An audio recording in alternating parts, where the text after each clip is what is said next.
Music. What is it? Well, if you're deaf, you probably haven't heard of it. Oh, brother, this guy stinks! But if you're anyone else, chances are music is part of your everyday life, whether you listen to it at work or school or during your commute, or if you're just doing nothing.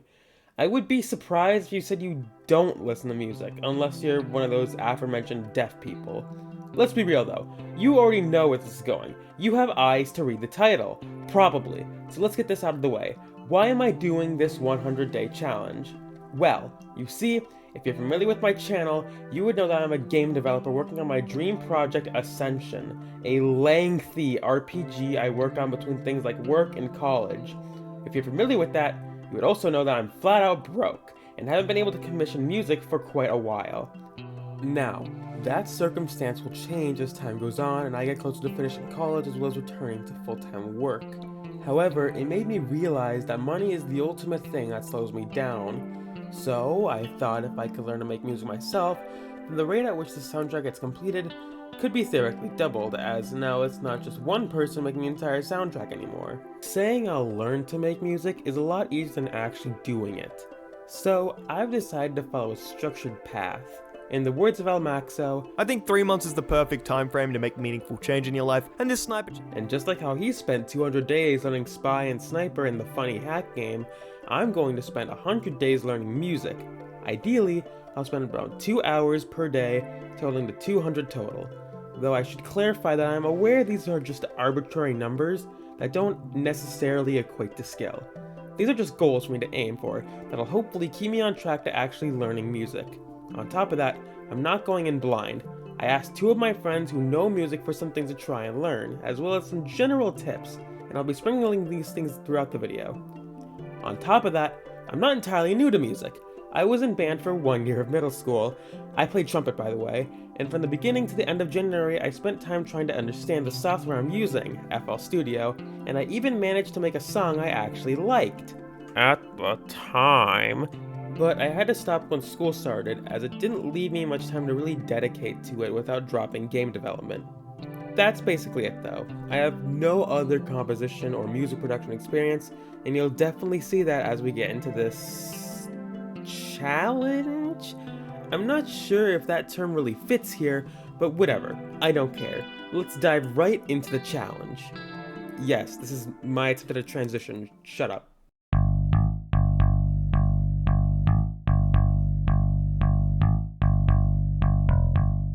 When I asked my friends what I should start with when doing this challenge, I was told to start with certain fundamentals of music theory. Now, I know the word music theory may scare off a bunch of people, but it's not that bad. Sure, the complex aspects of it can be intimidating, but the bare basics are probably things you may already be familiar with. Your scales, chords, harmony, the circle of fifths, time signatures, all that. So rather than starting off by opening FL Studio, I begin by pulling out a classic wide world composition notebook and taking some notes. I watched a lot of videos at first, just taking notes on everything I thought was relevant. I won't go into the nitty gritty, but to put it simply, by the end of day 1, I was already aware of major scales, key signatures, minor scales, and modes. Now, I know that for the non-musically inclined, that may have been a bunch of mumbo jumbo. So, let me break it down for you, Mark. Scales are basically a set of notes that a composer restricts themselves to when writing music. The major scale is the most basic one. A scale key is the root note of a scale. So for example, the key of C major is restricted to the notes of C, D, E, F, G, A, and B. Key signatures are just a way of noting down what the key is on physical sheet music. Not too applicable given I'm composing in FL Studio, but it's worth knowing, especially if you're referencing sheet music. Scale modes are basically alternative scales that apply different restrictions to the keys depending on what scale you chose. One of these scale modes is Aeolian, or as it's more commonly known, the minor scale. It's probably one of the most common scales you'll hear right next to the major one, so it's important to know what about it when learning about music. Lastly, there's intervals, which are basically a way of measuring the distance between 2 notes. Once I started to understand these concepts, I leapt to the more daunting task of trying to actually understand major aspects of composition. These were specifically about crafting melodies and counter melodies, shaping the rhythm of the song, making use of harmonies, and most importantly, understanding what the hell chords actually are. Which was a very big thing for me to learn. To understand why, let's look at one of my first songs, something I crafted within the first month of me buying FL Studio, long before I started undertaking this 100-day challenge.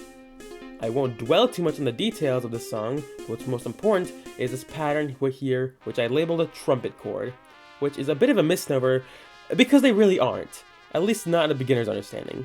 At best, these are modified power chords, and at worst, they're just a background pattern playing in constant harmony. Now, I've had several attempts at remaking this track, and while I won't bore you with the details of every attempt, I can show you that in my last attempt, I basically threw out this entire trumpet piece, having it play a quiet counter melody while I have an electric piano playing 2-4-2-5 progression. I also properly added chords throughout the whole rest of the song, though funnily enough, while at the time I considered this variation to be good, now I don't. There are several things that I think hold it down, so I may tweak and rework some bits of it to make it closer to the quality of the songs I've been producing now. Anyway though, we should be moving along, because I'm already suspecting that this is going to be a long video, and I don't want to drag it any longer than it needs to be. So, in the following days, I started learning deeper aspects of making a track, like deciding on a tempo, and a key, and how time signature works, and I even watched a video giving general advice on learning music theory. Now, I don't regret learning this, but looking back, a good chunk of it was a waste.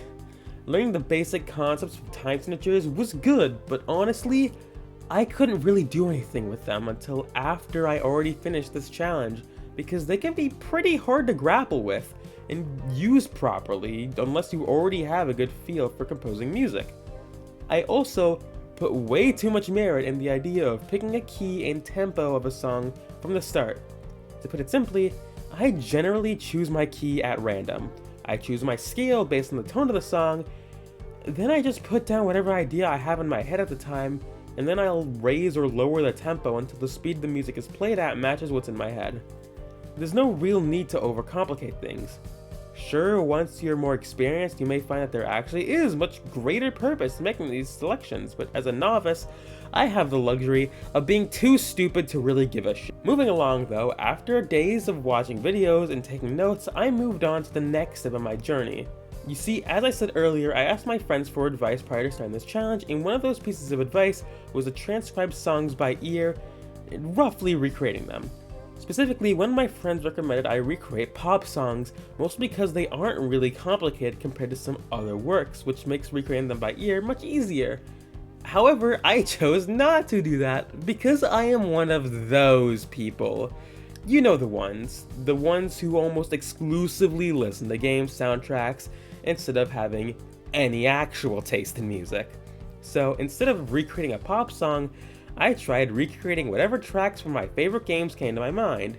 I started out trying to recreate You and Owen Was Her from Touhou 6, but realized early on that it featured some time signature shenanigans at the very beginning, so I changed this out to Become God's Enemy from SMT4 Apocalypse.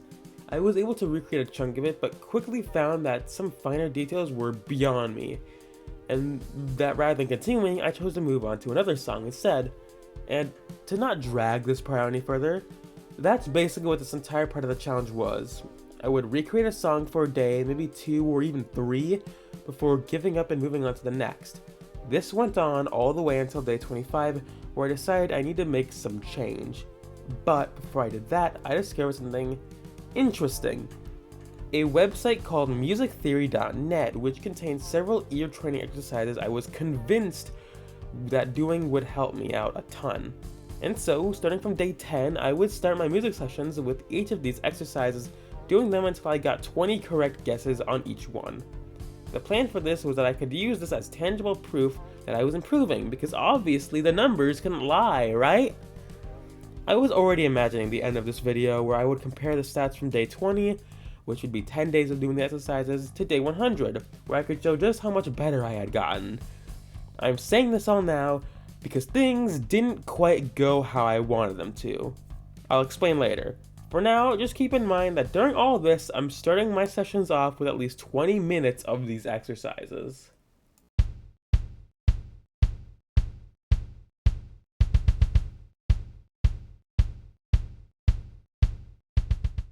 When it comes to learning a new skill, one thing you'll almost always hear is some variation of practice makes perfect. Now, I don't generally believe in the idea of perfection. I don't think it's reasonable or possible for a person to be perfect at something all the time. I also really hate when people say it because not only is it a boring answer, it doesn't feel helpful in the moment. That being said, when put simply, most of my improvement in composition did simply come from practicing. Who's even surprised, honestly? That doesn't mean there isn't anything else to it, though. Overall, when it comes to practice and gaining experience, the most important thing is to do it in a way that comes naturally to you. There's a reason why I'm already talking about my forays into the art of composition only a quarter of the way through the challenge, and that's because I could only tolerate recreating songs for so long. It's not a form of practice that brings me joy. So I chose to struggle with my incredibly mediocre composition skills than keep doing what I disliked. Whether or not that was a good idea is something I'll let you decide as I go through the following days. Speaking of which, how did my first attempt at composing an original piece go? The answer... Early on, things seemed great. By day 26, I had actually made a song that I thought was good. But after that, things quickly took a turn. If I could describe my music output, even now, I would describe it as inconsistent. Some weeks I can work on music non-stop and churn out several songs before the week is even over. And other times, I can barely manage to open FL Studio. In fact, as of the time I'm writing the script, I haven't wrote any music in like 3 weeks. Oops. Speaking of not doing any work, on day 28 of the challenge, a small little indie game you may not have heard of called Deltarune released. And instead of balancing my time on Deltarune with this project, I chose to just no-life it. So let's just fast forward 3 days later to day 29. This day wasn't anything special except for one thing. I finally learned cadences. To avoid another tangent, cadences are a set of chords that imply whether or not a section of a song is resolving. It's very useful for manipulating the flow of music, and while I didn't make perfect use of it, I've grown to use it liberally. Not too long after I learned about cadences, I fell into a brief slump. One that, in order to escape, I once again resorted to revisiting Blackjack But Bad, the song that I had made before this challenge had even started. That's right, I'm not even halfway done with this challenge, and I've already revisited this song twice. Truly, I am a master of this art form. The rework was a multi-day project where I tried rebuilding the song from the ground up in an attempt to make a better version of it. And at the time I was very happy with it, but as stated previously, I'm less than satisfied with this final result now. To go on a brief tangent, as a creative, one thing I have learned to do is to try avoiding going back and improving your old work at every opportunity. If you're constantly working on your old stuff, you'll never really make new stuff. And that's a good way to stall your progress regardless of your goal. Tangent aside though, I spent the next dozen or so days doing just about whatever I could. I would work on new songs, learn a new skill, experiment with time signatures, and lastly I made a sound font swap of sorts for Toby Fox's Black Knife. And I must say, doing this finally made me see the benefits of recreating someone else's work. After I finished the remix, I said to a friend on Discord, quote, "Honestly, I will say this gave me some interesting insight on Toby's composition philosophy, because very few things change in this song. There's literally like 3 melody variations. The bass line barely changes throughout the entire song, and the drum pattern is largely the same for the majority of it, but that doesn't make the song feel repetitive at all." After this, I wouldn't say the way I interacted with music changed substantially. In fact, at no point in this challenge did I ever feel like I was ever really growing better. Gaining in skill is more gradual than that. It's hard to notice. But if I had to mark a point where I say things changed, it would have to be here. After the struggle in music stopped being my execution of ideas, but getting ideas in the first place, it became a sign to me that I had achieved my overall goal of semi-competency. Of course, there's just one problem with that.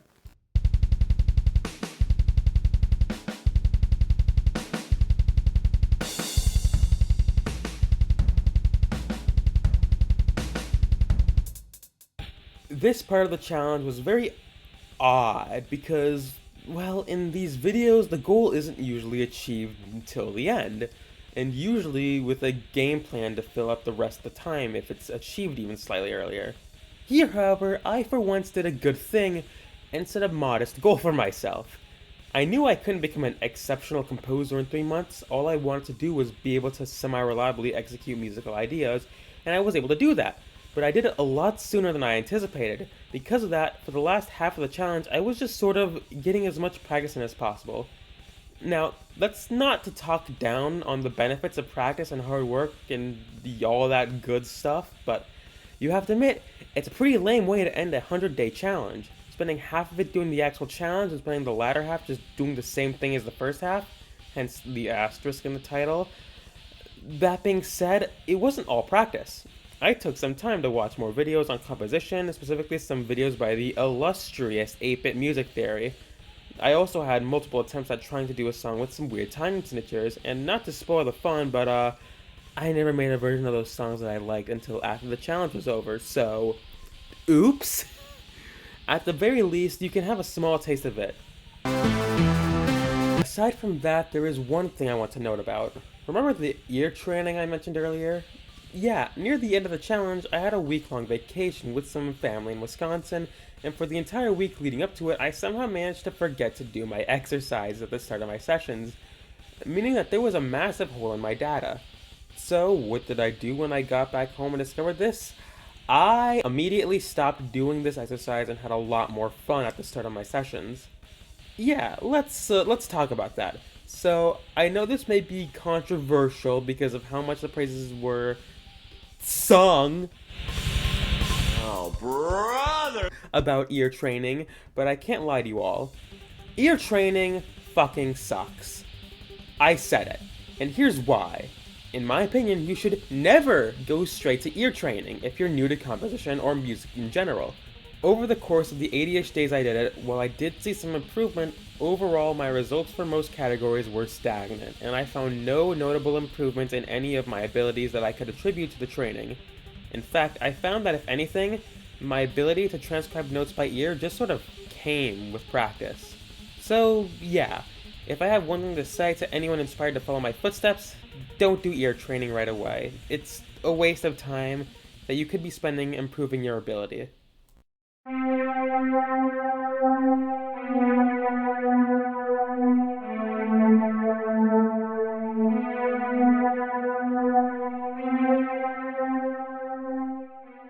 If I had one takeaway from doing this challenge, it's that learning a skill is a lot easier than I first thought.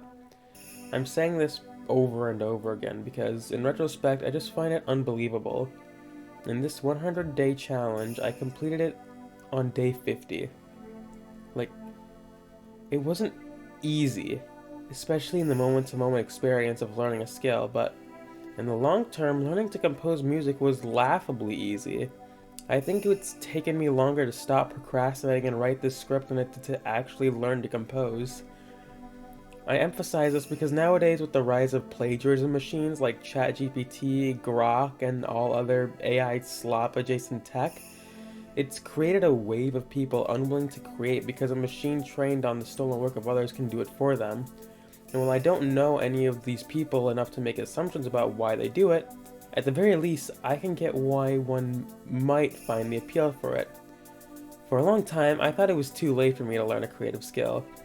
Composition, drawing, pixel art, all these things felt out of reach because I didn't start them at an early age. But I mean, shit, I don't think I need to linger on this any longer because I did it. I did do it. I, with the help of some online research and other musically inclined people, taught myself how to actually make something on my own, and in a relatively short amount of time too. Now, I know that won't convince some people, and that's fine. This video is an account of my journey, not a video essay on Gen AI in creative fields, though perhaps I'll put a pin in that and save that topic for another day. But for anyone who is on the fence about Gen AI, let me tell you this. You will almost never, be it with Gen AI or actual skill, be able to beam your ideas exactly as they appear in your head. Be it with music or drawing or something else, The creative process is more complex than that. And AI can't do that because it doesn't actually know what it's making. It's just mashing data together until it makes something. However, that doesn't make them equal. Throughout the 100-day challenge, I found myself with ideas that fell through, but sometimes when these ideas wouldn't work, I'd spontaneously do something on accident that changes my idea, and it's something I like a lot more than what I initially thought of. And that never would have happened if I was able to just take what was in my head and manifest it into a complete song, or type words into a machine and pretend I did any actual work. So if anyone is taking anything from this video, whatever skill you want to learn, just go for it. Make a plan on what to learn and follow through with it. There's nothing that's stopping you, except for maybe deafness, but even then I bet someone could study music theory hard enough to compose something good without being able to hear what they made. Even if you don't have money, that's not really an issue. I purposefully sought out FL Studio because I knew if I paid for something expensive, I could force myself to follow through with it, but there are plenty of alternatives like Reaper, which I've heard has a long free trial, and LMS, which is totally free. Aside from that, you can basically do anything I did with free VSTs and sound fonts online. There's nothing special about me that made this possible, which means you can do it too. So, what are you waiting for? Go do it.